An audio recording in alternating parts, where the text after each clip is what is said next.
Ivy Reeves had exactly 3 seconds to register that she was not, in fact, dreaming about sleeping on a cloud before reality crashed down like a wrecking ball. Egyptian cotton. The sheets beneath her were Egyptian cotton, the kind that cost more than her monthly rent at the Roach Motel she called home.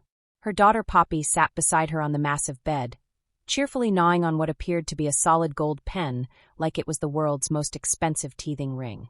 And standing in the doorway, silhouetted against the floor-to-ceiling windows of what was definitely not the supply closet where she'd meant to catch a quick 20-minute nap, was the most terrifyingly beautiful man she'd ever seen.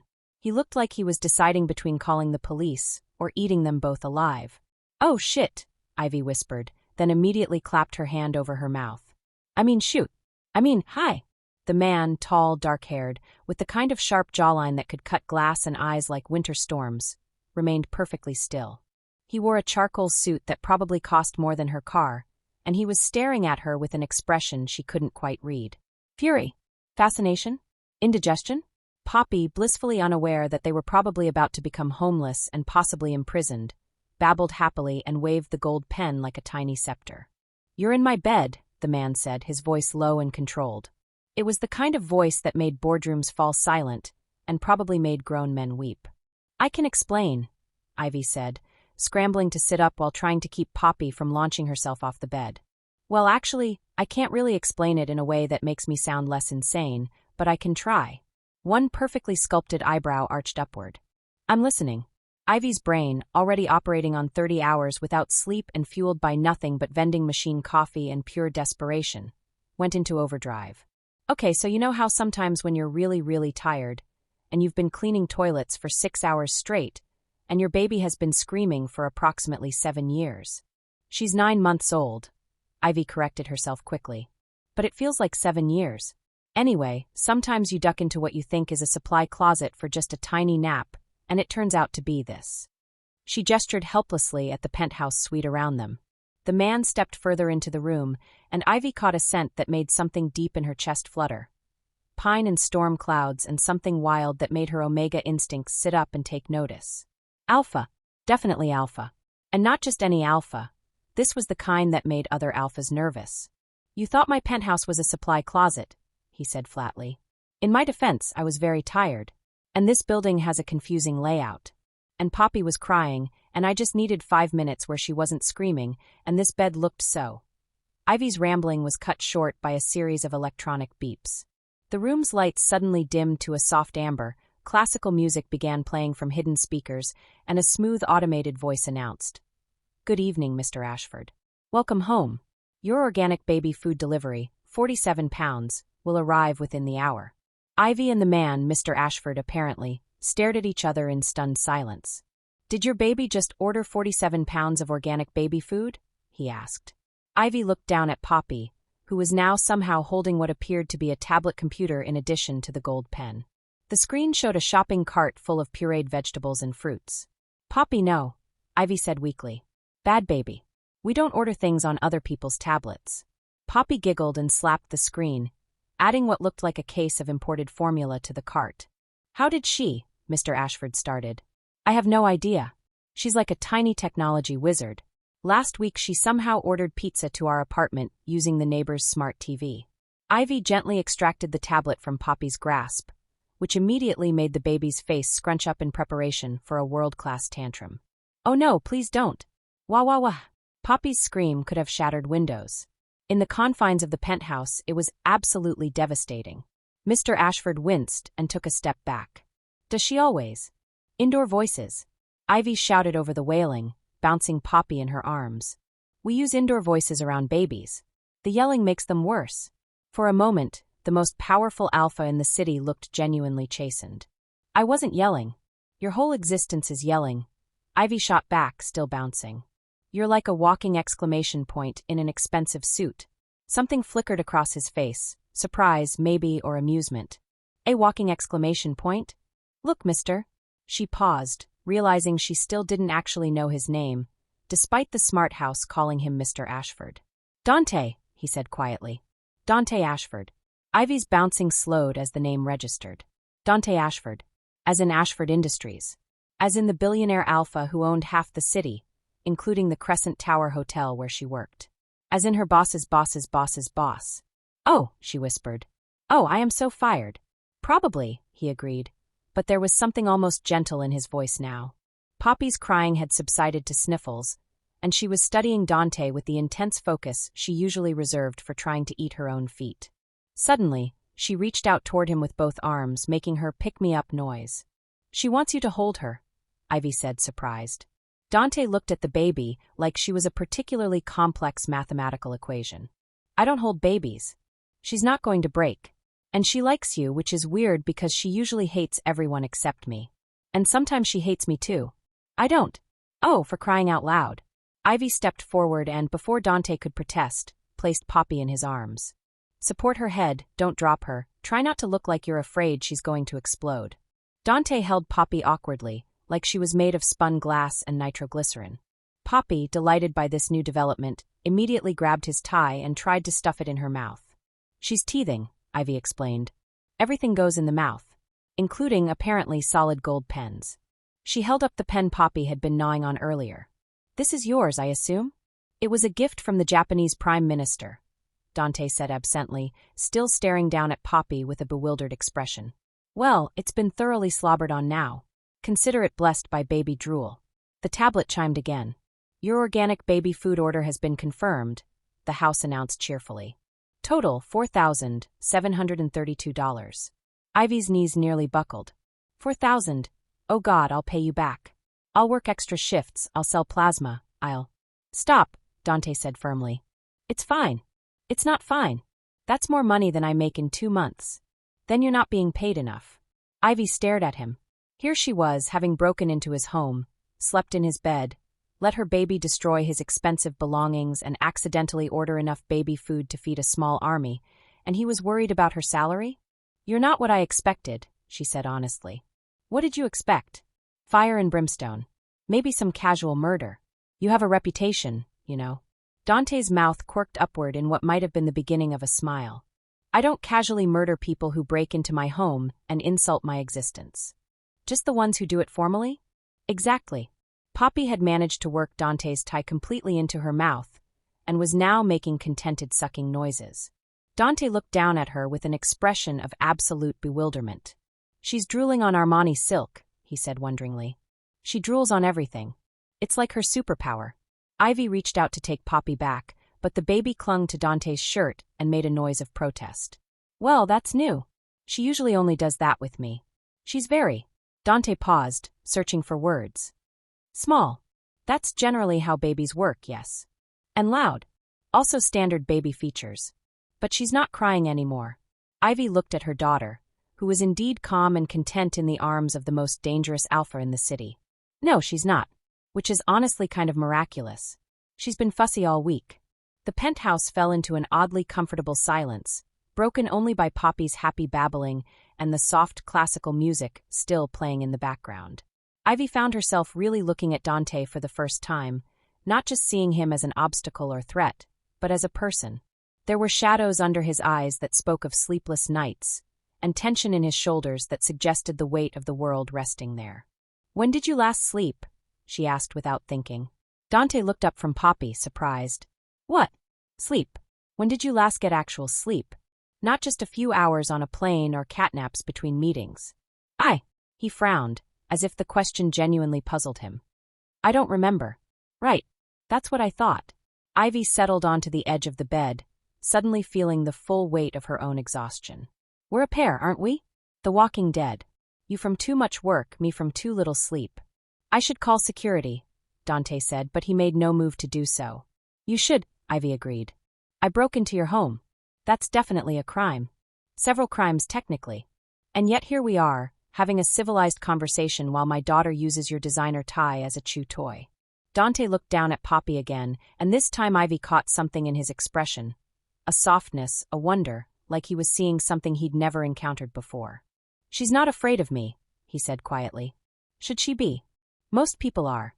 Ivy studied his face, seeing past the sharp angles and intimidating presence to something else underneath. "You're not as scary as you think you are. Powerful, yes. Intimidating, absolutely. But scary? No. You don't know me." I know you haven't called security yet, even though I'm clearly trespassing. I know you're holding my baby like she's made of precious metal, even though she's drooling all over your expensive clothes. And I know you're standing there looking like you've never seen anything as fascinating as a 9-month-old Omega baby. Dante's eyes snapped to hers. Omega. Did I not mention that? Yeah, Poppy's an Omega. Takes after her mom. Ivy tried to keep her voice light, but she knew what that information meant. Omega babies were rare, precious, and in a world where alphas like Dante ruled from the top of glass towers, incredibly vulnerable. Something shifted in Dante's expression, a protectiveness that made Ivy's chest tighten with an emotion she didn't want to name. Where's her father? He asked, and there was an edge to his voice now.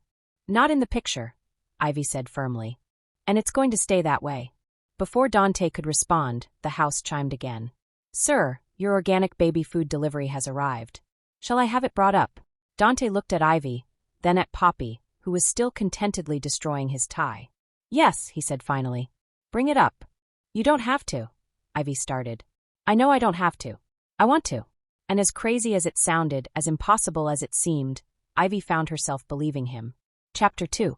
24 hours later, Ivy stood in the marble-floored foyer of Dante's penthouse, holding a diaper bag in one hand and her rapidly dissolving sanity in the other.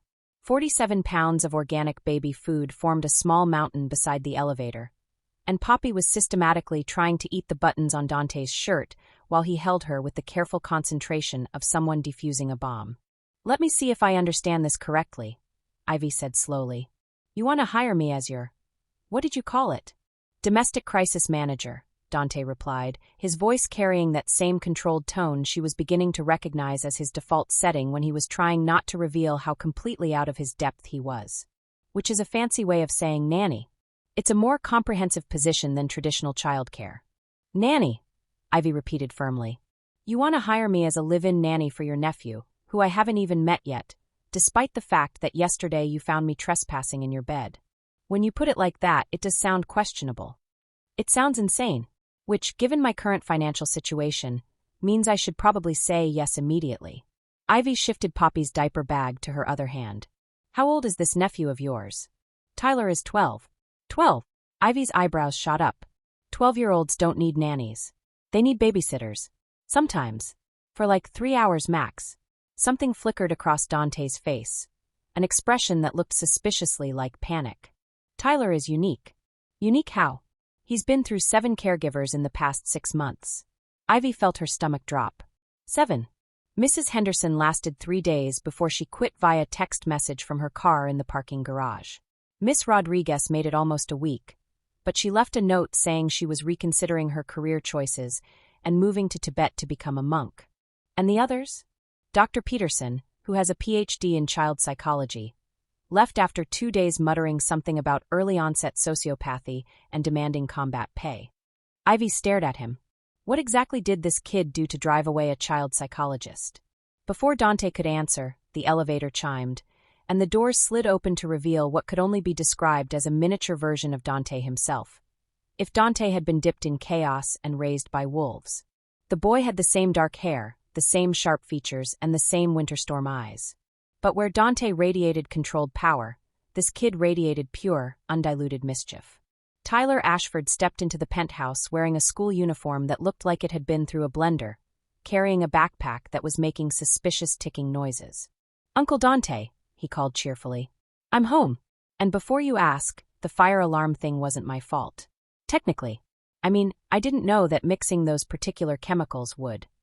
He stopped mid-sentence as his gaze landed on Ivy, and she watched his expression shift from innocent enthusiasm to calculating interest. It was like watching a shark decide whether something was food or entertainment. Who's this? Tyler asked, his voice taking on a tone that was entirely too mature for a 12-year-old. Tyler, this is Miss Reeves. She's going to be staying with us for a while to help manage things. Tyler's smile was all teeth. Another nanny?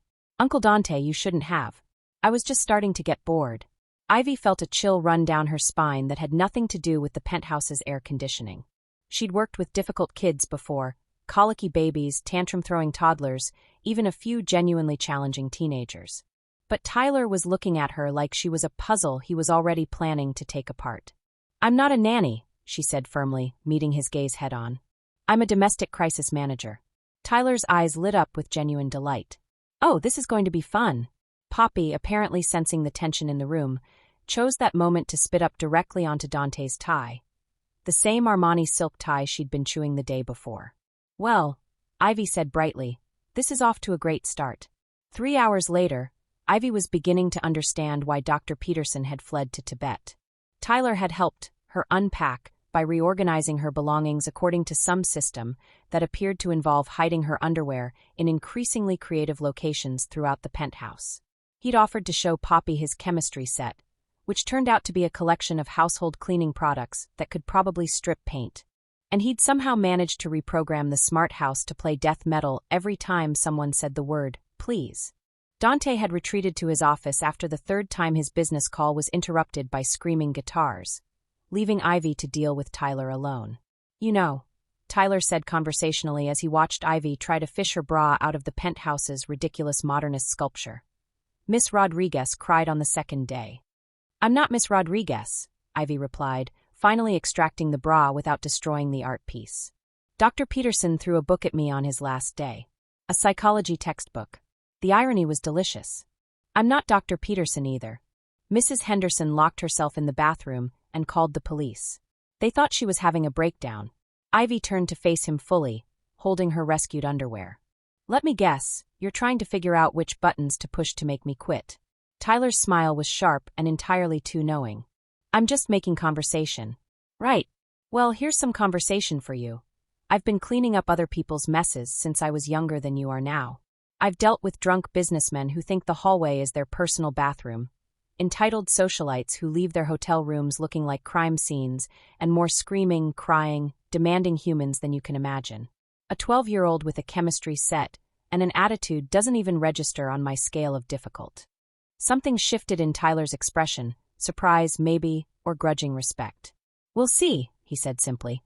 That evening, after Tyler had finally been convinced to eat something that wouldn't dissolve his stomach lining and Poppy had been fed, bathed, and wrestled into pajamas, Ivy found herself alone in the penthouse's kitchen. The space was a monument to expensive appliances that probably saw less use than museum pieces, all gleaming steel and black granite that could double as a mirror.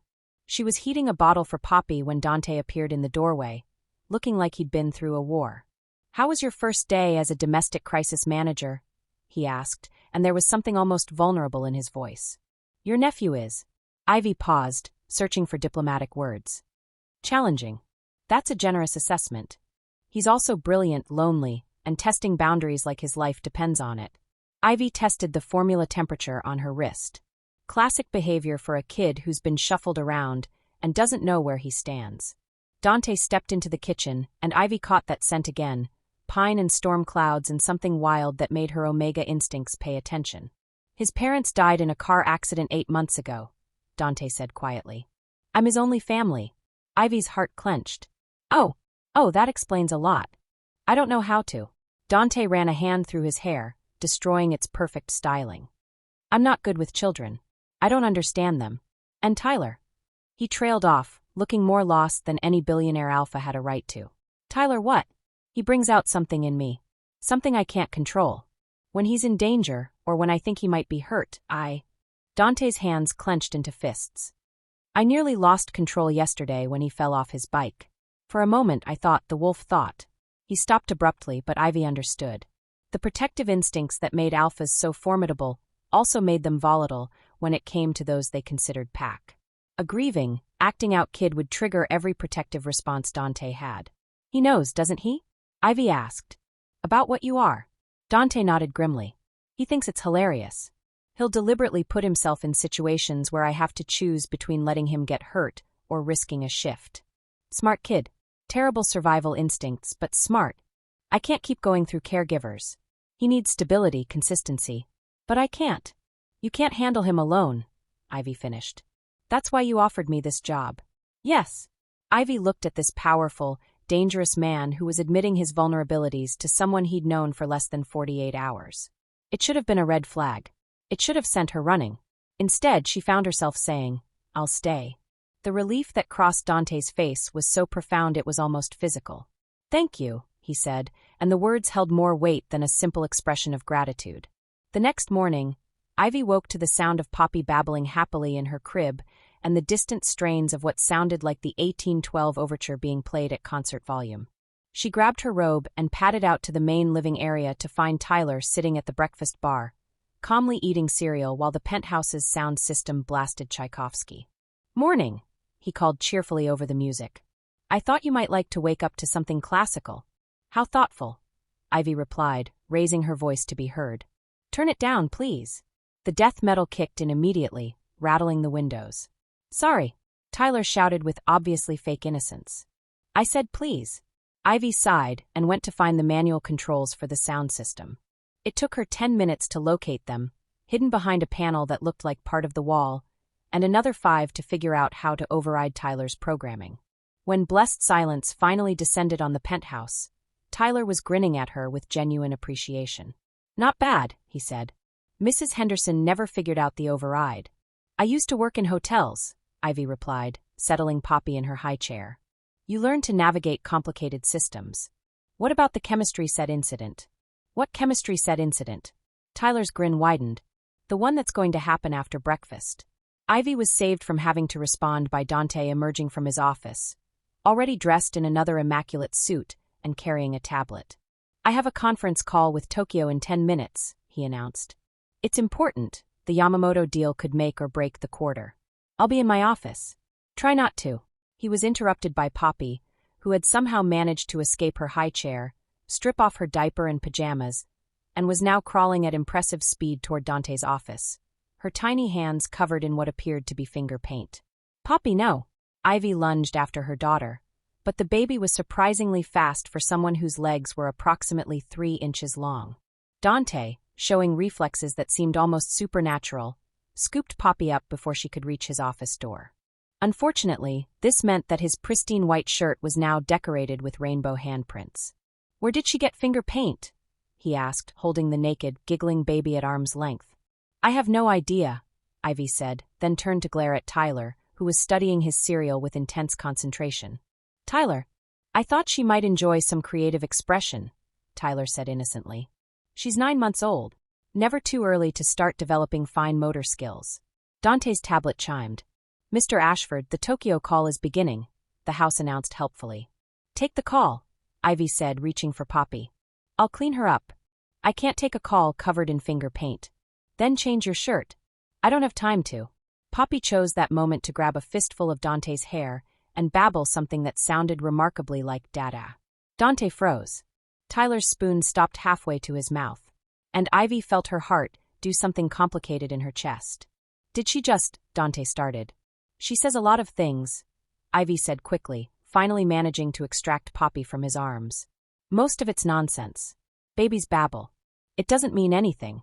But even as she said it, she could see the way Dante was looking at Poppy, like she'd just performed a miracle. His tablet chimed again, more insistently. "Go," Ivy said firmly. "Take your call. I'll handle this." Dante nodded and disappeared into his office, but not before Ivy caught the look he gave Poppy, protective, possessive, and entirely too fond. She was in trouble. Big trouble. 15 minutes later, she'd managed to clean the finger paint off Poppy, wrestle her into fresh clothes, and was attempting to figure out how Tyler had managed to turn washable finger paints into something that appeared to be permanent when she heard raised voices from Dante's office. She could make out his voice, tense with barely controlled anger, and another voice, older, speaking rapid Japanese. The conversation was clearly not going well. That's when Poppy made her escape attempt number 2. One moment she was sitting contentedly in her playpen, the next she was crawling at top speed toward Dante's office, somehow having acquired more finger paint and what looked like a permanent marker. "Oh no," Ivy breathed, chasing after her. "Poppy, stop." But Poppy was on a mission. She reached Dante's office door, which was, of course, slightly ajar, and pushed it open with all the determination of a tiny, naked battering ram. Ivy arrived just in time to see her daughter crawl directly into frame of Dante's video call, rainbow handprints decorating her entire body, marker clutched in one fist like a weapon of mass destruction. On the screen, she could see 5 very serious-looking Japanese businessmen in expensive suits, their expressions shifting from professional courtesy to bewildered shock as they took in the sight of a naked, paint-covered baby invading their high-stakes negotiation. "I am so sorry," Ivy said, diving into the frame to scoop up Poppy. "She's an escape artist. I swear she was in her playpen 30 seconds ago." One of the men on the screen said something in rapid Japanese. Another started laughing. A third looked like he was having some kind of breakdown. Dante's face had gone carefully blank, the expression of a man watching his business empire crumble in real time. "Gentlemen," he said with admirable calm, "perhaps we could reschedule this call for—" But he was interrupted by Poppy, who chose that moment to blow a spectacular raspberry at the camera, sending a spray of drool across the screen, before babbling what sounded distinctly like, "Hi, hi, hi," while waving the marker enthusiastically. The laughter from the Japanese businessmen was immediate and infectious. One of them said something that made the others laugh harder, and suddenly the entire call had devolved into cooing at the baby. "Your daughter is very spirited," one of them said in accented English. Ivy opened her mouth to correct him, but Dante spoke first. "Yes," he said, and there was something warm in his voice that made Ivy's chest tight. "She is." An hour later, after the call had ended with what was apparently a very successful deal. The Japanese executives had been completely charmed by Poppy's interruption. Ivy found herself sitting in the penthouse's living room while Dante paced in front of the windows. "I cannot believe," he said, "that a naked baby covered in finger paint just saved a $50 million deal." "She's got hidden talents," Ivy replied, bouncing a now clean and properly dressed Poppy on her knee. Mr. Yamamoto said she reminded him of his granddaughter. "He spent 20 minutes showing me photos on his phone. See? International diplomacy through baby chaos." Dante stopped pacing and looked at her. "You realize the stock market jumped 3 points after news of the deal broke? So Poppy's good for business. You should put that on her resume. A baby caused a stock market fluctuation. A very special baby." Dante sat down across from her, and Ivy caught that wild scent again, stronger now, tinged with something that might have been contentment. "This is insane," he said quietly. "What is?" "All of it. You being here. Tyler actually eating breakfast without trying to poison anyone. Your daughter single-handedly saving my biggest deal of the year." He looked at Poppy, who was now trying to eat her own foot. "I don't understand any of it." Ivy studied his face, the sharp angles, the careful control, the vulnerability he was trying so hard to hide. "Maybe you don't have to understand it," she said softly. "Maybe you just have to let it happen."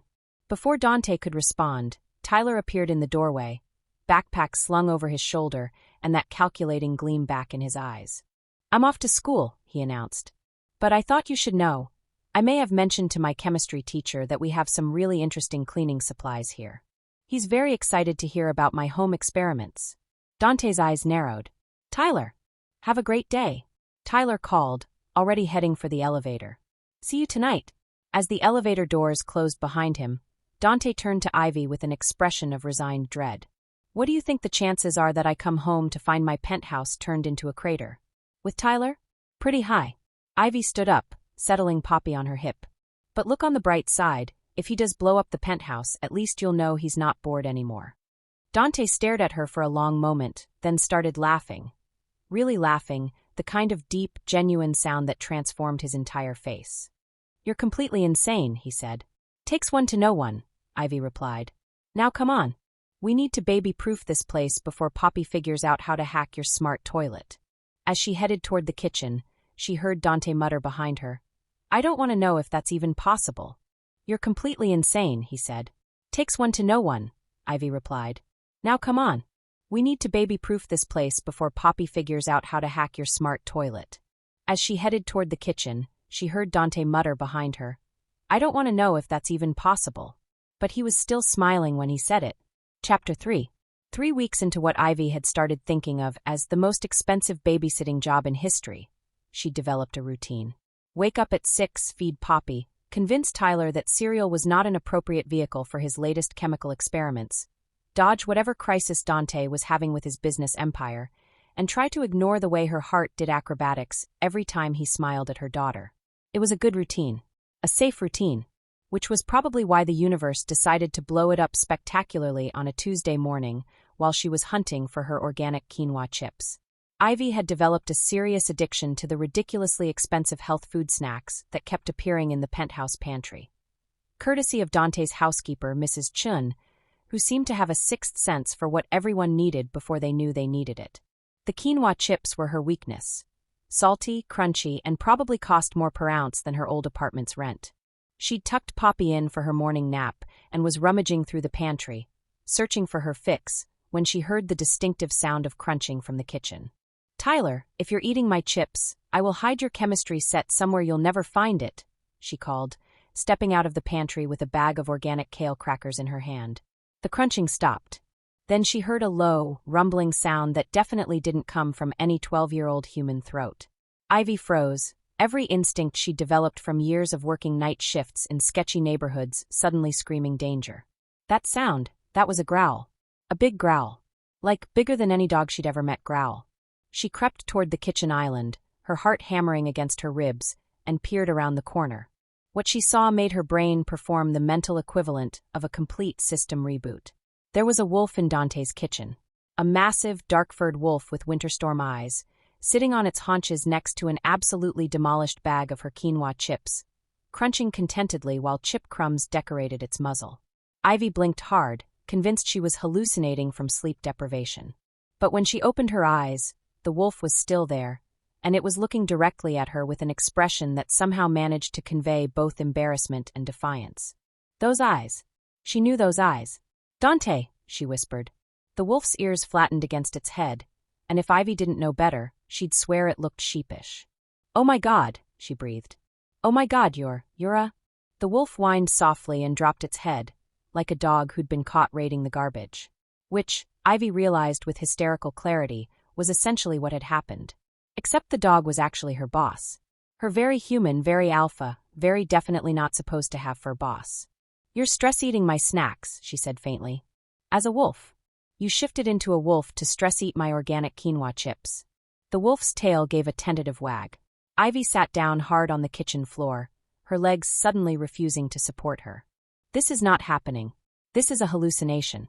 I've finally cracked from sleep deprivation, and I'm seeing werewolves in the kitchen." The wolf, Dante, made a soft huffing sound that might have been laughter if wolves could laugh. "Don't you dare find this funny," Ivy said, pointing an accusing finger at him. "This is not funny. This is.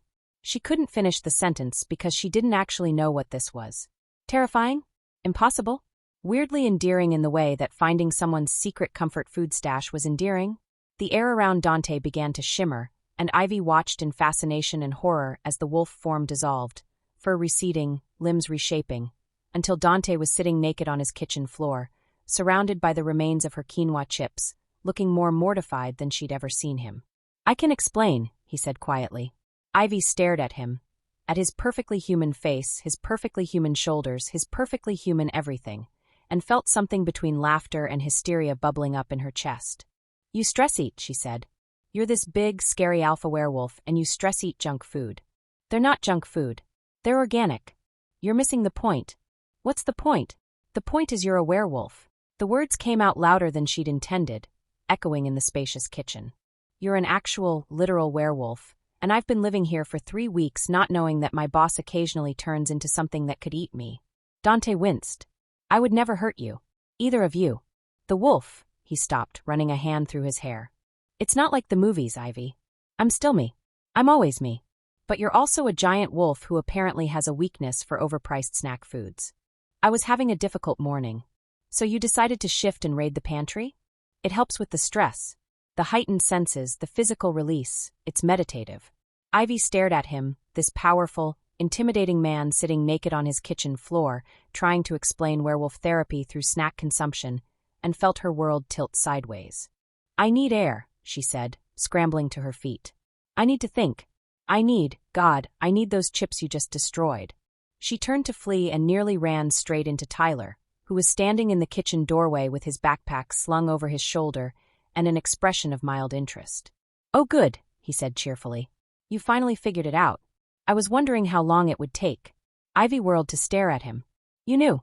"Of course I knew. He's my uncle. Plus, he's really obvious about it when he thinks no one's looking. The sniffing thing alone is a dead giveaway." "The sniffing thing?" "He scent marks everything. Your stuff especially. Very territorial. Classic alpha behavior." Ivy turned back to Dante, who had at least had the courtesy to grab a kitchen towel to preserve some modesty. You've been sent marking my things? It's unconscious, Dante said defensively. And barely noticeable to humans. But noticeable to other werewolves? Yes. So anyone like you who comes near me will know I'm... What? Your property. Something dangerous flickered in Dante's eyes. You're not property. You're pack. The word hit Ivy like a physical blow. Pack. She knew what that meant to alphas, to werewolves. It meant family.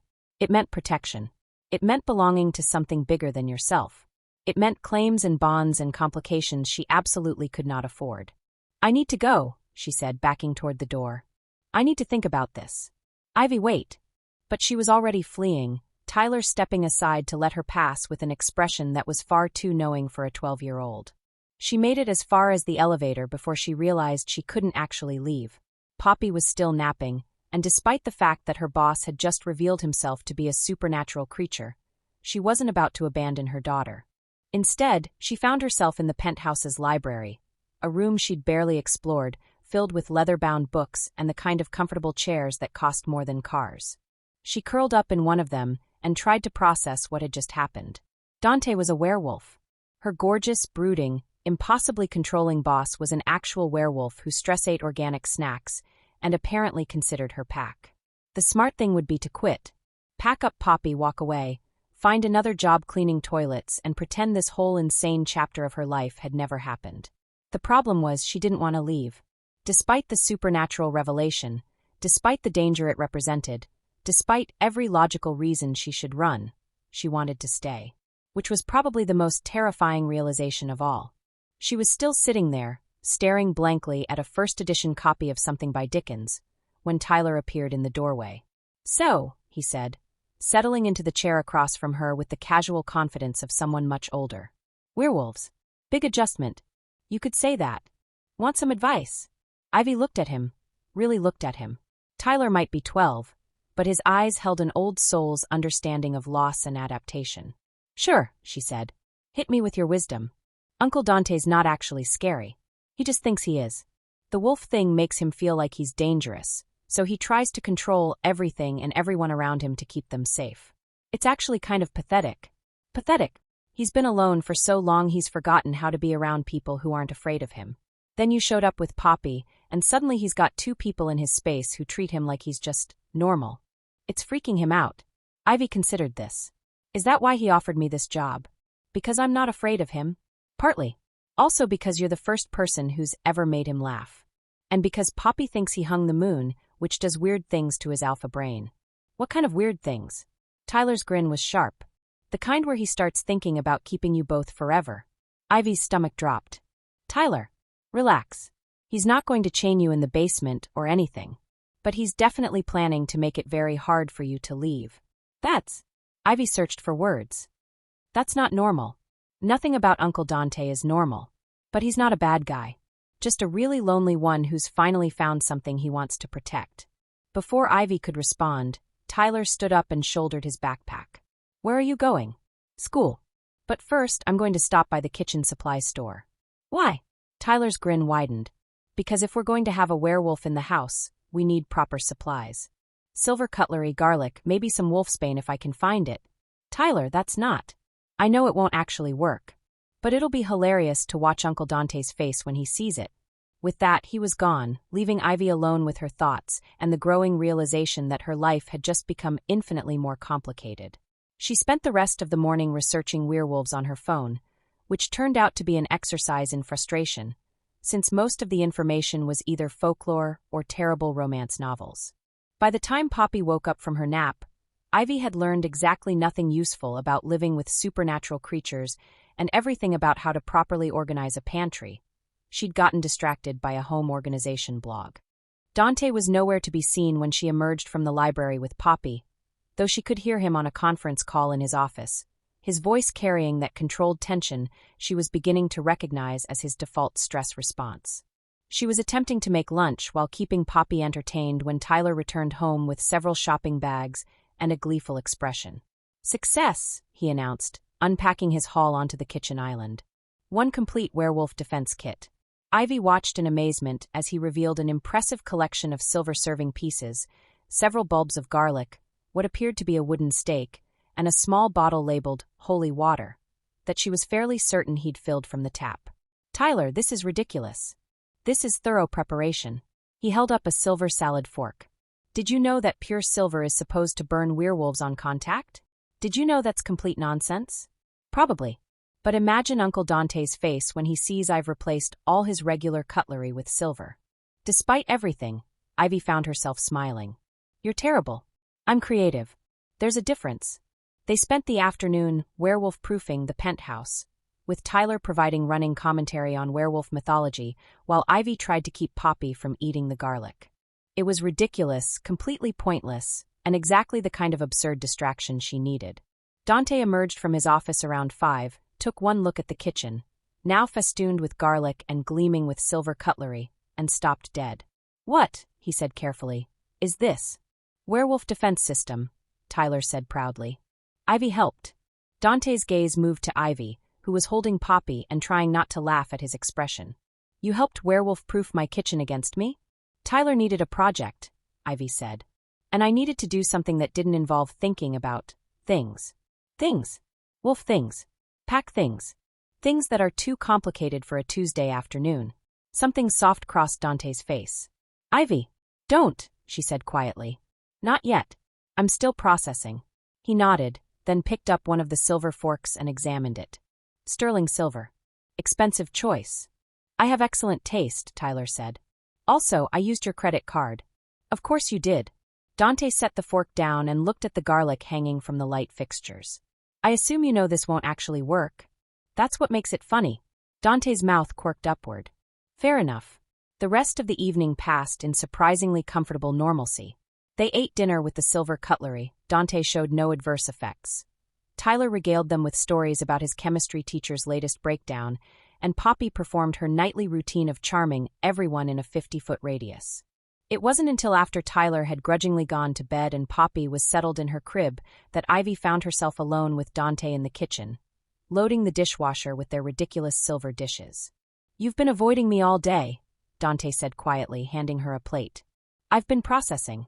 "And what conclusion have you reached?" Ivy considered her words carefully. "I've concluded that you load the dishwasher wrong."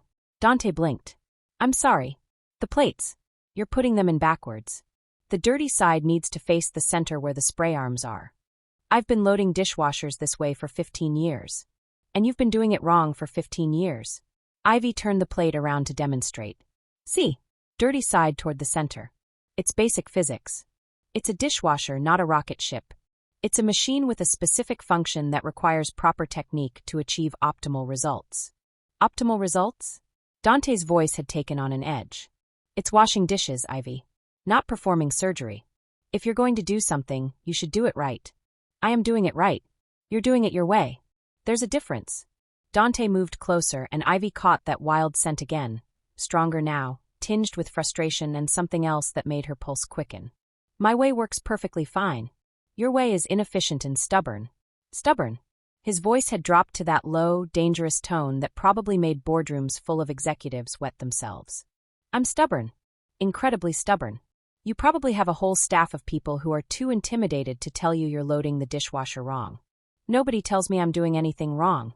"Well, somebody should." Starting with basic kitchen appliance operation. They were standing very close now, close enough that Ivy could see the gold flecks in his storm gray eyes, close enough to feel the heat radiating from his skin.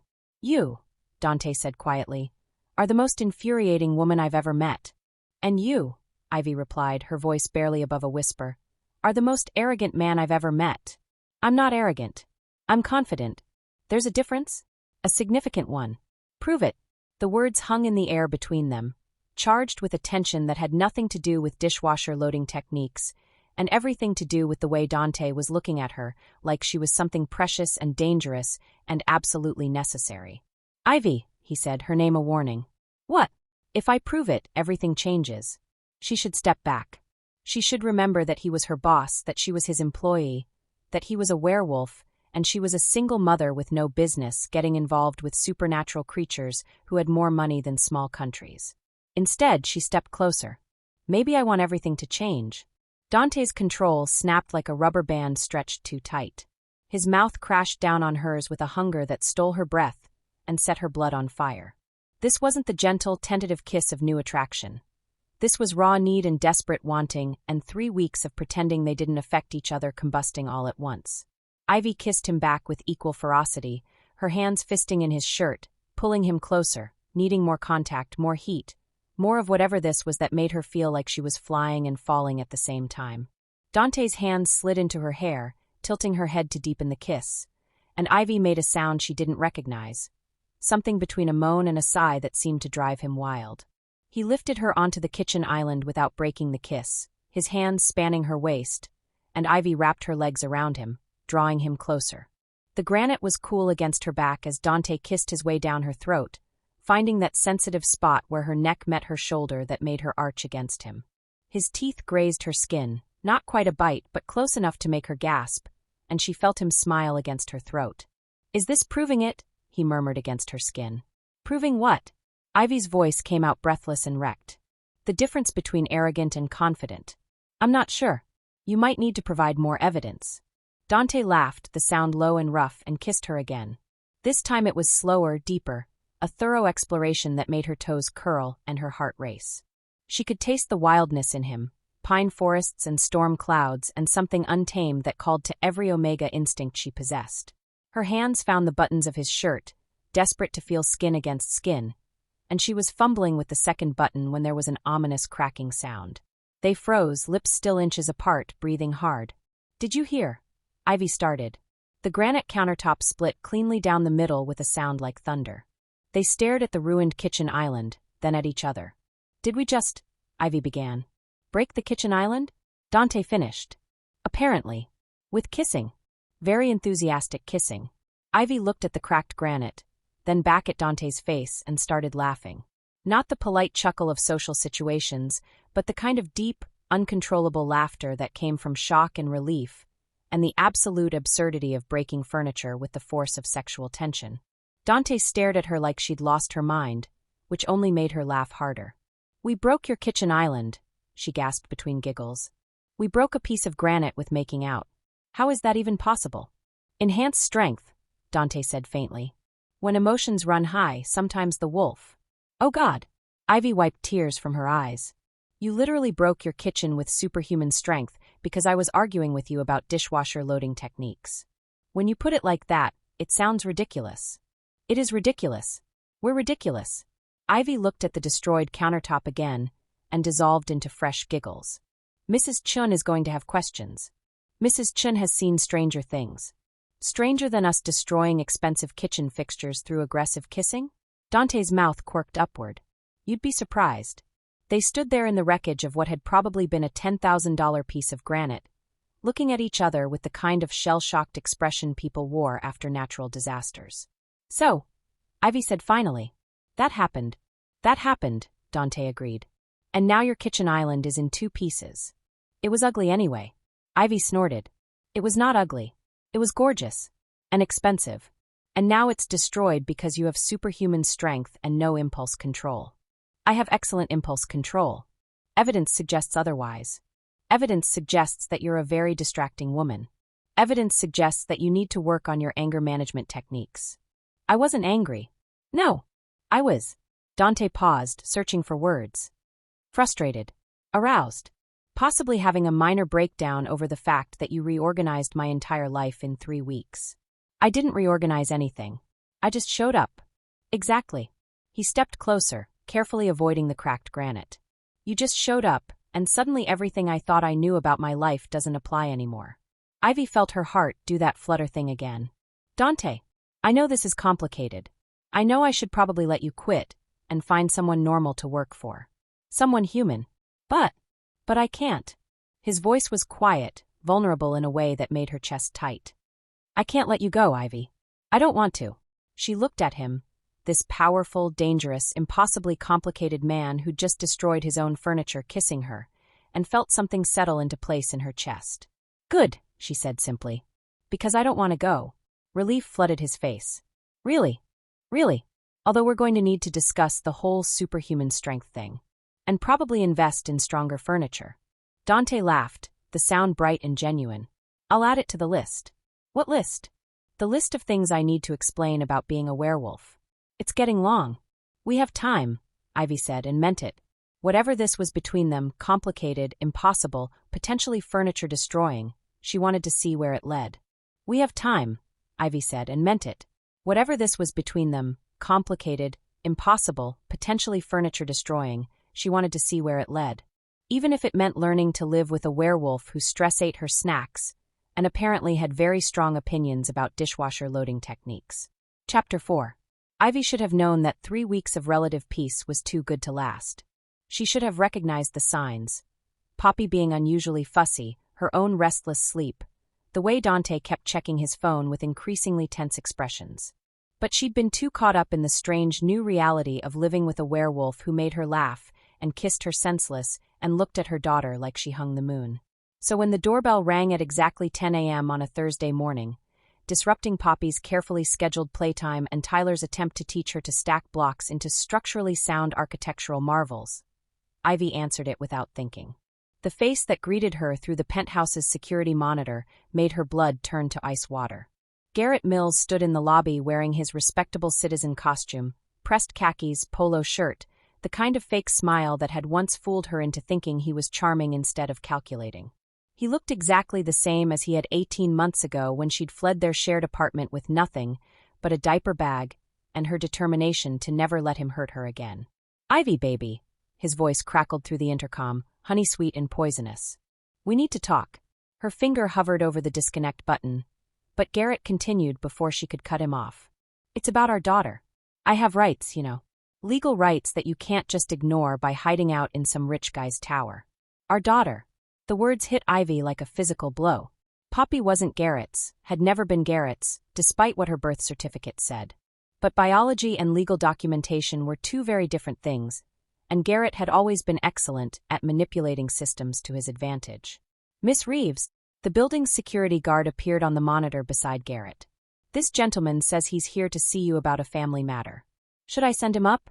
Ivy looked at Garrett's face, at the smug confidence that said he knew she couldn't avoid him forever, and felt that familiar knot of fear and fury tangle in her chest. "Send him up," she said quietly. She spent the 3 minutes it took for the elevator to reach the penthouse trying to convince herself she could handle this. Garrett was just a man, a narcissistic, manipulative, occasionally violent man, but still human. Still killable by normal means, unlike certain werewolves who could apparently break granite countertops with their bare hands. She could handle one pathetic human male. The elevator chimed, and Garrett stepped into the penthouse like he owned it, his gaze sweeping over the marble floors and floor-to-ceiling windows with unconcealed avarice. "Well, well," he said, his voice carrying that familiar edge of mockery. "Ivy Reeves living the high life. Who would have thought the little cleaning lady would land herself a sugar daddy? What do you want, Garrett?" "What I've always wanted. My family back." His smile was all teeth and no warmth. "Starting with my daughter." "Poppy isn't your daughter. DNA says otherwise." Garrett pulled a manila envelope from his jacket and tossed it onto the ruined kitchen island. The one she and Dante still hadn't figured out how to explain to Mrs. Chun. "Court-ordered paternity test. 99.7% certainty." Ivy's hands shook as she picked up the envelope, but she forced her voice to remain steady. "This is fake. Is it? Are you willing to bet our daughter's future on that assumption? You walked out on me when I was 6 months pregnant. You said the baby wasn't your problem. I was young and scared. I've grown up since then." Garrett's expression shifted to what he probably thought was contrite sincerity. It looked like a shark trying to appear vegetarian. "I want to be a father to Poppy. I want us to be a family again. Over my dead body." "That can be arranged," Garrett said pleasantly, then laughed as if he'd made a joke. "But I'd prefer to do this the civilized way. I'm prepared to offer you a very generous arrangement. I'm not for sale. Everyone's for sale, Ivy. It's just a matter of finding the right price." Garrett gestured around the penthouse. "Speaking of which, how exactly are you affording all this? Because I know what hotel cleaning pays, and it's not penthouse-in-the-sky money. That's none of your business." "Oh, but it is. See, when I file for custody, and I will file very soon, the court's going to want to know about your living situation. Your income. Your associations." His smile turned predatory. A single mother living with a man she's not married to, especially a man with Dante Ashford's reputation? That raises questions about moral fitness, doesn't it? Ivy felt the blood drain from her face. "You bastard. I'm pragmatic. And I'm patient. I've been watching you, Ivy. Following your new life, documenting your choices. The courts don't look kindly on mothers who expose their children to dangerous men. Dante isn't dangerous. Isn't he? Dante Ashford is known for his temper, his ruthless business practices, his habit of destroying anyone who gets in his way. Is that really the environment you want to raise our daughter in? The word "our" made Ivy's skin crawl, but she forced herself to stay calm. Garrett fed on emotional reactions. The angrier she got, the more ammunition he'd have. "What do you really want?" she asked quietly. "I told you. My daughter. And you, if you'll have me back." Garrett stepped closer, and Ivy caught the familiar scent of expensive cologne mixed with something rotten underneath. "I've missed you, baby. We were good together. We were never good together. You hit me. I was drinking too much back then. I've been sober for 8 months. Garrett's voice took on that wheedling tone she remembered from his apologies. "I'm in therapy. I'm working on myself. For you. For us. There is no us. There could be. I'm doing well now, Ivy. Really well. New job, new apartment, new perspective on life. I can take care of you and Poppy the way you deserve." Ivy looked at his clothes. Expensive but not quite expensive enough. His watch that was probably a knockoff. The way his eyes kept cataloging the penthouse's contents like he was planning an estate sale. "You're broke," she realized. "That's what this is about. You think if you get custody of Poppy, you can use her to get money from me. From Dante." Garrett's mask slipped for just a moment, revealing the cold calculation underneath. "I think our daughter deserves to know her father. Everything else is just practical considerations. Get out." "I don't think so. See, I have legal standing now. These DNA results give me rights, and I intend to exercise them. I'll be back tomorrow with my lawyer to discuss a custody arrangement. I suggest you use the time to think about what's best for Poppy. I know what's best for Poppy. It's never seeing you again. We'll let the courts decide that." Garrett headed toward the elevator, then paused. "Oh, and Ivy? You might want to ask your boyfriend about his background. I did some digging, and Dante Ashford has quite the reputation for making problems disappear. Permanently. The courts will find that very interesting." The elevator doors closed behind him, leaving Ivy alone with the manila envelope, and a terror so complete it made her legs give out. She sank onto the couch, her hands shaking as she stared at the falsified DNA results that could destroy her life. She was still sitting there when Dante emerged from his office, his expression shifting from casual concern to alarm the moment he saw her face. "What happened?" He was beside her in an instant, his scent wrapping around her like comfort and safety. "Ivy, what's wrong?" "My ex," she said numbly. "Garrett. He was here." Dante went very still. "Here. In the penthouse. He has fake DNA results saying he's Poppy's father. He wants custody." Ivy looked up at Dante, seeing her fear reflected in his storm-gray eyes. "He's going to try to take her away from me." The temperature in the room seemed to drop 10 degrees. When Dante spoke, his voice was carefully controlled, but Ivy could hear the wolf underneath, predatory, lethal, barely leashed. "Over my dead body. He's not supernatural, Dante. He's just a narcissistic human who sees Poppy as his meal ticket. I can handle him." "Can you?" Dante's eyes were beginning to shift color, the gray bleeding into gold. "Because from where I'm sitting, it looks like he just terrorized you in your own home. This isn't my home. This is your home, and I'm just..." "What? Just what, Ivy?" The words caught in her throat. "Just another charity case. Just another stray you picked up.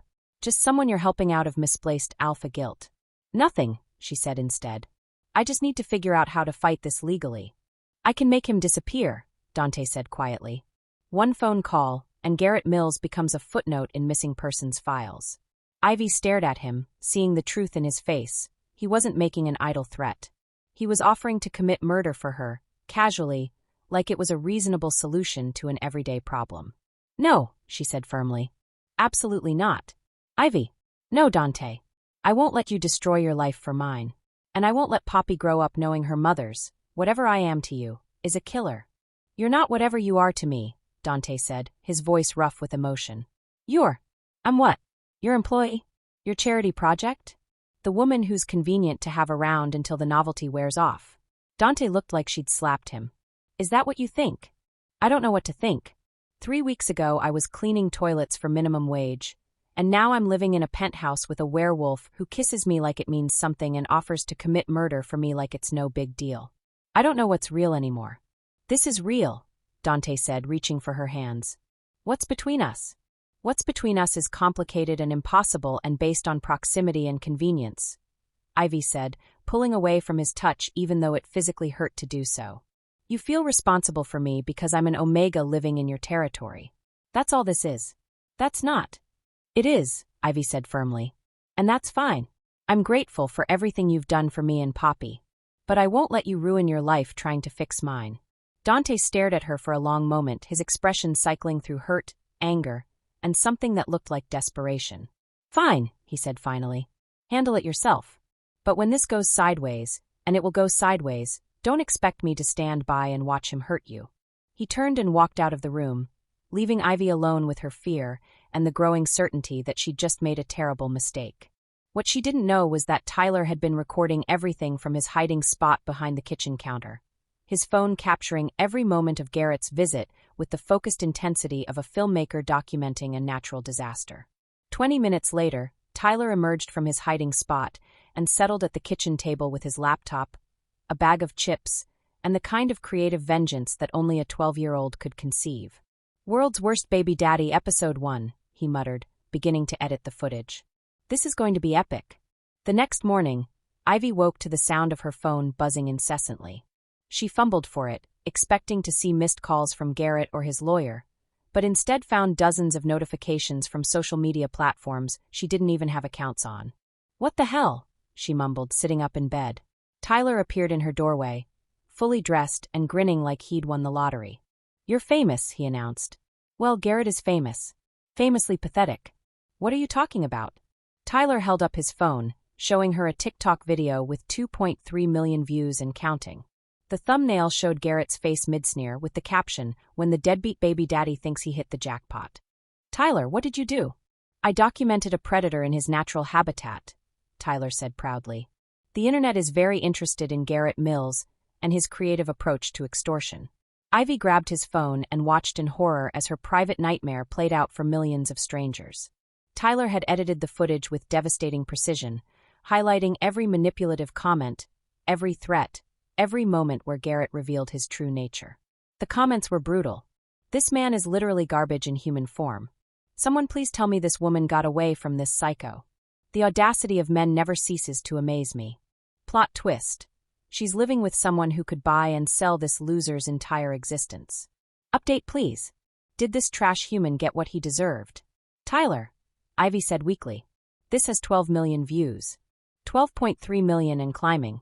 It's been shared on Twitter, Instagram, Facebook, even LinkedIn, which is weird but hilarious. Garrett Mills is officially internet famous. This is a disaster. This is justice. Also, several family law attorneys have offered to represent you pro bono. A private investigator wants to help prove the DNA results are fake, and someone claiming to be a producer from a true crime podcast wants to interview you. Ivy stared at the screen, watching the view count climb in real time. He's going to be furious. He's going to be unemployable. Turns out his new job was at a family-friendly company that does not appreciate employees who threaten single mothers on the internet. How do you know that? Tyler's grin was sharp. The internet is very thorough when it decides to investigate someone. Garrett Mills is having what you might call a very bad day. As if summoned by their conversation, Ivy's phone rang. Garrett's name appeared on the screen, and even through the phone she could hear him screaming. Don't answer it, Tyler advised. Let him leave a voicemail. I'm betting it'll be perfect for episode 2. Ivy looked at her phone, then at Tyler, then at the video that had somehow turned her private hell into public vindication. I can't believe you did this, she said. I can't believe you thought you had to handle this alone, Tyler replied. You're pack, Ivy. That means we protect each other. Pack. There was that word again, carrying all the weight of belonging and loyalty and family that she'd never thought she deserved. Her phone buzzed with a text from an unknown number. Ms. Reeves, this is Patricia Williams from Williams & Associates Family Law. I saw the video and would like to offer my services free of charge. Mr. Mills' behavior is unacceptable, and I have significant experience with cases involving falsified paternity tests and parental extortion. Then another. Ivy, this is Detective Sarah Chun from the Domestic Violence Unit. The video shows clear evidence of harassment and threats. Please call me when you're ready to file charges. And another. Hi. I'm Jessica from the Victims' Rights Foundation. We'd like to help connect you with resources and support. What happened to you is not okay. Ivy stared at her phone as message after message poured in. Lawyers, advocates, support groups, and hundreds of strangers offering encouragement and help. The internet can be terrible, Tyler said quietly. But sometimes it's wonderful. Sometimes it sees injustice and decides to fix it. Tyler, Ivy said, her voice thick with emotion she couldn't name. Yeah, thank you. You're welcome. But this was just phase 1. There's a phase 2. Tyler's grin was positively diabolical. Oh, there's definitely a phase 2. I'm thinking a deep dive into Garrett's financial records, his employment history, maybe some interviews with his ex-girlfriends. The internet is very good at pattern recognition. Ivy looked at this 12-year-old who had just weaponized social media in her defense, and felt her heart do something complicated in her chest. You're terrifying, she said fondly. I'm thorough. There's a difference. From down the hall, she could hear Dante on a phone call, his voice carrying that controlled fury she was beginning to recognize as his response to threats against his pack. He was probably calling in favors, mobilizing resources, preparing to wage war on her behalf whether she wanted him to or not. And for the first time since Garrett had appeared at her door, Ivy felt something other than fear. She felt hope. Tyler, she said quietly. Yeah. When you make episode 2, can you include a message from me? What kind of message? Ivy smiled, and it felt like the first real smile she'd managed in days. The kind that lets Garrett know that I'm not the same scared girl who ran away 18 months ago. The kind that tells him exactly what he's up against now. Tyler's answering grin could have powered a small city. Oh, this is going to be so much fun. Chapter 5. The family courthouse looked like every government building Ivy had ever been intimidated by. All beige walls, fluorescent lighting, and the kind of institutional furniture designed to make regular people feel small and powerless. She sat in the hallway outside courtroom 3B, bouncing Poppy on her knee and trying not to throw up from pure anxiety. Her court-appointed attorney, Marcus Webb, was supposed to meet her 45 minutes ago. Instead, she had 17 missed calls from his office, a voicemail explaining that he was stuck in emergency surgery. Apparently Marcus Webb moonlighted as a brain surgeon, which seemed unlikely, and Tyler crouched behind a potted plant across the hall, adjusting something that looked suspiciously like a tiny microphone. This is insane, Ivy muttered under her breath. What's insane is that the public defender system thinks one overworked lawyer can handle 47 cases in a single day. Tyler's voice crackled through the nearly invisible earpiece he'd somehow convinced her to wear. But don't worry. I've been binge-watching legal dramas and true crime podcasts all week. I basically have a law degree now. You're 12. I'm intellectually advanced for my age. Now stop talking to me out loud. People are staring. Ivy glanced around and noticed that several people in the hallway were indeed looking at her with expressions ranging from curious to concerned. She probably looked like a crazy person, talking to herself while bouncing a baby and wearing what Tyler had insisted was courtroom-appropriate attire. A navy dress she'd borrowed from Mrs. Chun that was 2 sizes too big and made her look like she was playing dress-up. Across the hall, Garrett sat with his lawyer, a sharp-suited woman with predatory eyes and the kind of expensive haircut that probably cost more than Ivy's monthly grocery budget. They were reviewing documents and looking smugly confident, which made Ivy's stomach churn harder. But it was the third party that made her blood run cold. Her parents sat beside Garrett's lawyer like they belonged there, her mother resplendent in Chanel and disapproval, her father checking his Rolex with the impatient air of a man who had more important places to be. Victoria and Edmund Hartwell looked exactly the same as they had 2 years ago when they'd told her she was no longer their daughter. Perfectly groomed, perfectly cold, and perfectly convinced of their own moral superiority. Tyler, Ivy whispered, turning toward the plant. My parents are here. I see them. The ones who look like they stepped out of a catalog for wealthy people who hate their children. Those are the ones. Why are they here? Before Ivy could answer, the courtroom doors opened and a bailiff called, Hartwell versus Reeves, custody hearing. Ivy's legs felt like jelly as she stood, but she forced herself to walk into the courtroom with as much dignity as she could muster. The judge, a tired-looking woman in her 60s with kind eyes and gray hair pulled back in a severe bun, was already reviewing files. Your Honor, Garrett's lawyer stood smoothly. I'm Amanda Cross representing Mr. Garrett Mills in his petition for full custody of the minor child Poppy Mills. Poppy Reeves, Ivy corrected automatically, then realized she'd just spoken out of turn in a courtroom. Judge Patricia Morrison looked up with raised eyebrows. Ms. Reeves, where is your representation? He had an emergency, Your Honor. Surgery. Brain surgery. I see.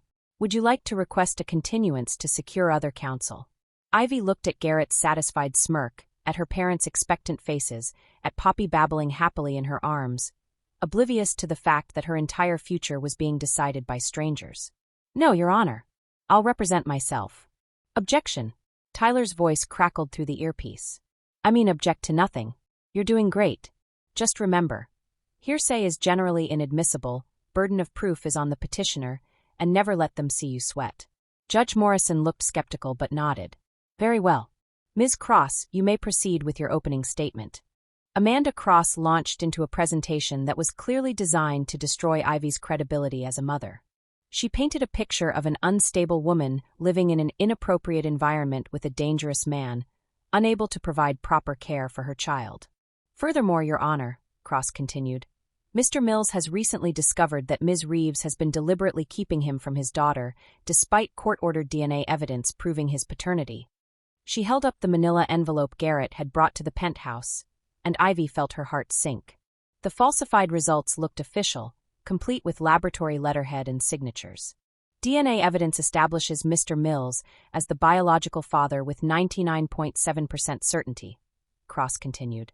He has been denied his parental rights for nearly 10 months, during which time Ms. Reeves has been living in an unstable situation with multiple male partners. That's not true, Ivy said, half rising from her chair. Ms. Reeves, Judge Morrison said gently, you'll have your chance to respond. Ms. Cross, continue. Thank you, Your Honor. Additionally, we have evidence that Ms. Reeves has been engaging in behavior that puts the child at risk. Living with Dante Ashford, a man known for his violent temper and criminal associations. Objection. Ivy stood fully this time. That's character assassination. Sustained, Judge Morrison said, but she looked troubled. Ms. Cross, please stick to facts relevant to the custody matter. Of course, Your Honor. The facts are simple. Mr. Mills is a stable, employed father who wants to provide a proper home for his daughter.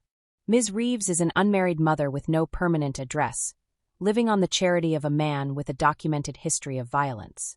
Cross sat down looking satisfied, and Ivy felt like she was drowning. Everything the woman had said was technically true, but completely wrong, twisted to make her sound like an unfit mother. Ms. Reeves, Judge Morrison prompted. Your response. Ivy stood on shaking legs, Poppy still in her arms, and looked at the faces staring back at her. Garrett's smugness, her parents' disapproval, the judge's cautious sympathy. Take a deep breath, Tyler's voice whispered in her ear. Start with the paternity test. Attack the evidence. Your Honor, Ivy began, her voice stronger than she felt. The DNA test presented by Mr. Mills is fraudulent. That's a serious accusation, Ms. Reeves. Do you have evidence to support that claim? Ivy's heart sank. She had suspicions, she had Tyler's internet research, she had her own certainty that Garrett couldn't be Poppy's father. But she didn't have proof.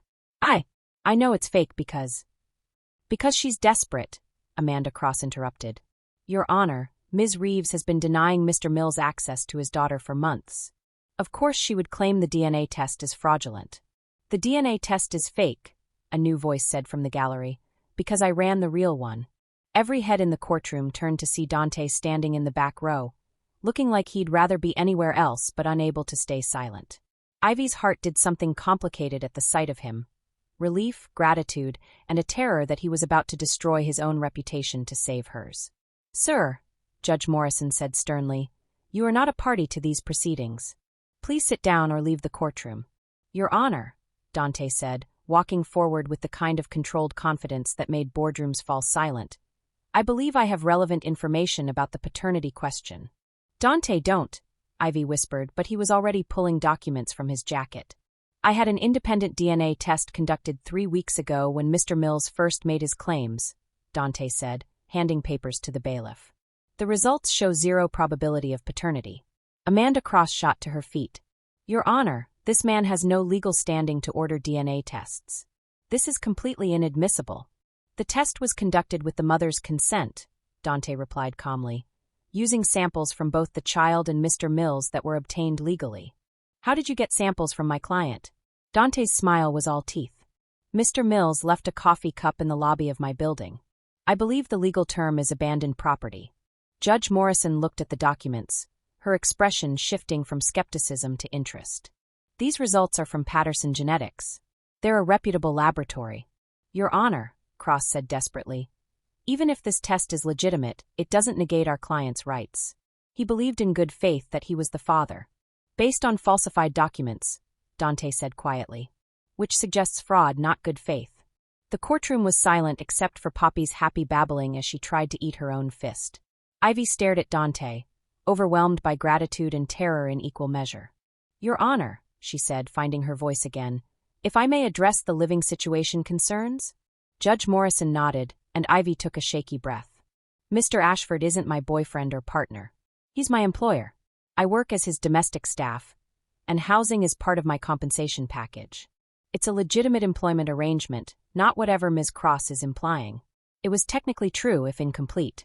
Dante's face remained carefully neutral, but Ivy caught the flash of something. Hurt? Disappointment in his eyes. Furthermore, Ivy continued, Mr. Mills is misrepresenting our relationship. He was never involved in my pregnancy or Poppy's birth. He walked out on me when I was 6 months pregnant, saying the baby wasn't his problem. He's only interested in custody now because he thinks it will give him access to money.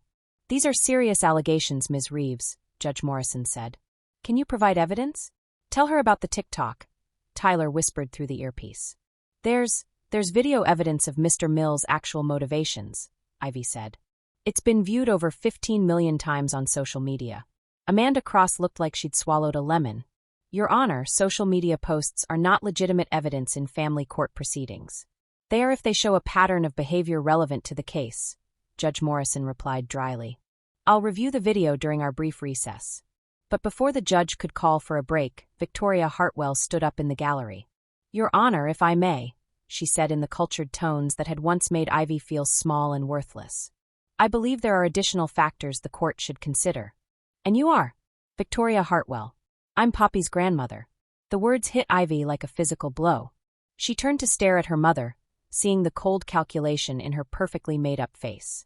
Ivy is our daughter, Victoria continued, though we've been estranged due to her unfortunate choices. We're prepared to offer a stable, traditional home for Poppy if the court finds both current parties unsuitable. What? Ivy breathed. Edmund Hartwell stood beside his wife, his expression as cold as marble.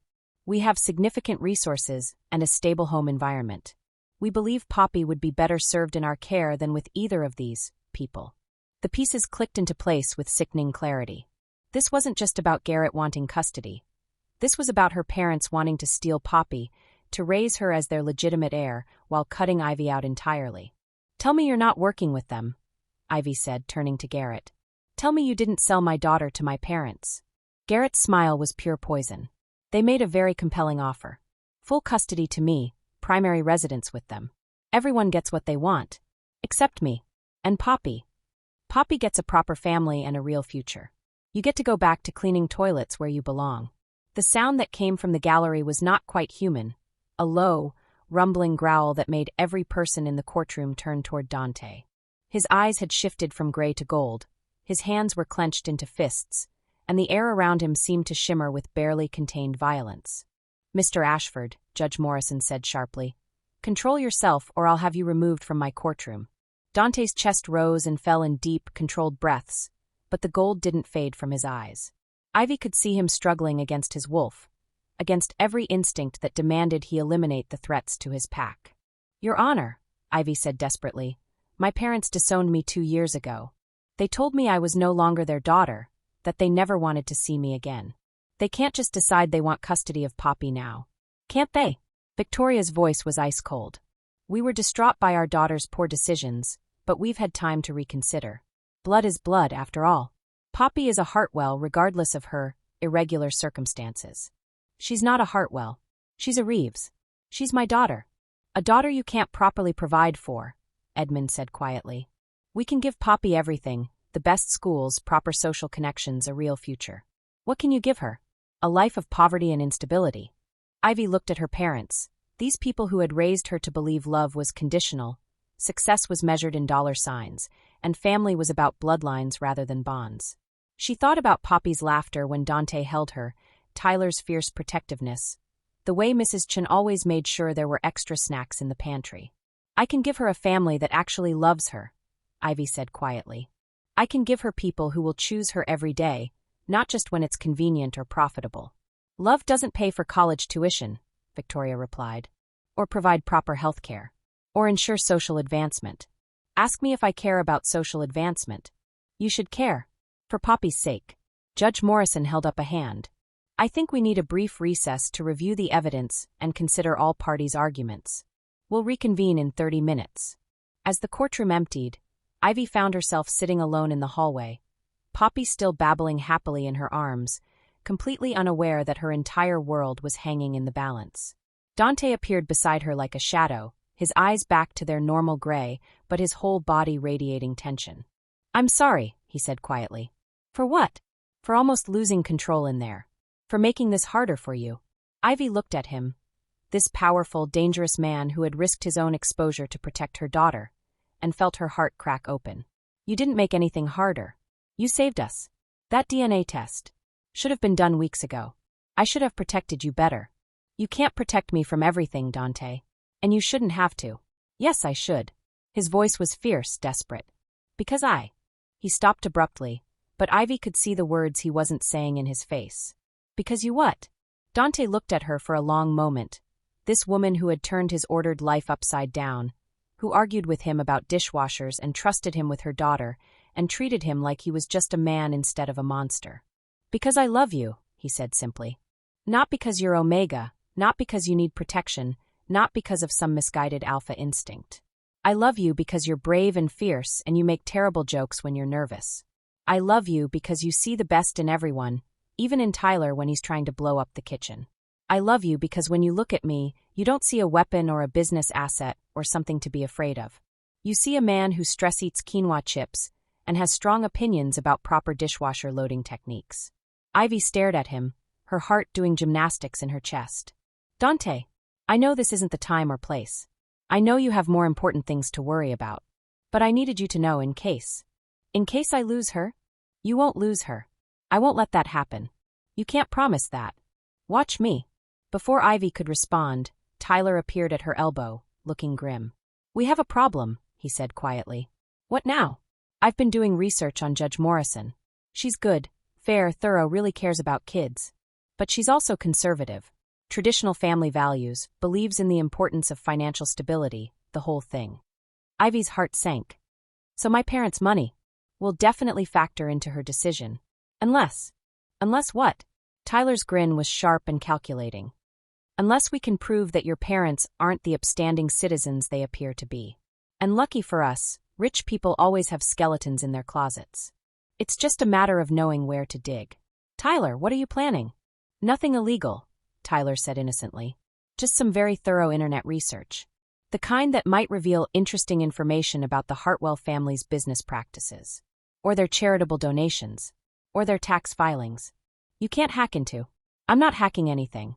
I'm just very good at finding publicly available information that other people don't know is publicly available. Dante's mouth quirked upward. How long do you need? Give me 20 minutes and a decent internet connection. Do it. As Tyler scurried away with his laptop, Ivy turned back to Dante. He's going to get in trouble. He's going to save your daughter. And what if he doesn't? What if the judge decides my parents are right, that money and stability matter more than love? Dante took her hand, his fingers warm and strong around hers. Then we'll figure out another way. We'll appeal, we'll fight, we'll do whatever it takes. You're not alone in this, Ivy. You're pack. That means we don't give up, and we don't leave anyone behind. Ivy looked at him. This man who had just confessed his love in a courthouse hallway while her life fell apart around them, and felt something shift inside her chest. I love you too, she said quietly. Dante's eyes widened. You don't have to. I'm not saying it because you did. I'm saying it because it's true. I love that you hold Poppy like she's made of precious metal. I love that you let Tyler turn your kitchen into a science experiment. I love that you stress-eat junk food as a wolf and think proper dishwasher loading is a matter of moral principle. Ivy, I love that you see me as more than just another broken Omega who needs fixing. I love that you make me feel strong instead of small. She squeezed his hand. And I love that you're willing to risk everything to protect us, even when I'm too stubborn and scared to ask for help. Dante leaned down and kissed her forehead, soft and gentle and full of promise. We're going to get through this, he said against her skin. Together? Always together. The bailiff appeared in the hallway. Courts reconvening. All parties back to courtroom 3B. As they walked back into the courtroom, Ivy caught sight of Tyler in the gallery, his laptop open and his expression triumphant. He caught her eye and gave her a thumbs up that somehow managed to be both reassuring and terrifying. Whatever he'd found, it was about to change everything. Judge Morrison took her seat and looked around the courtroom with the expression of someone who'd seen far too much family drama for one day. After careful review of the evidence, she began, "I have several concerns about this case." Ivy held her breath, Poppy babbled happily in her arms, and Dante's hand found hers under the table, strong and steady and absolutely certain that whatever came next, they would face it together. Thank you for watching this video. Subscribe, like and share this video to continue listening to this type of story daily, and also to appreciate this community too. I would like to hear your wonderful opinion about this story. Please comment below.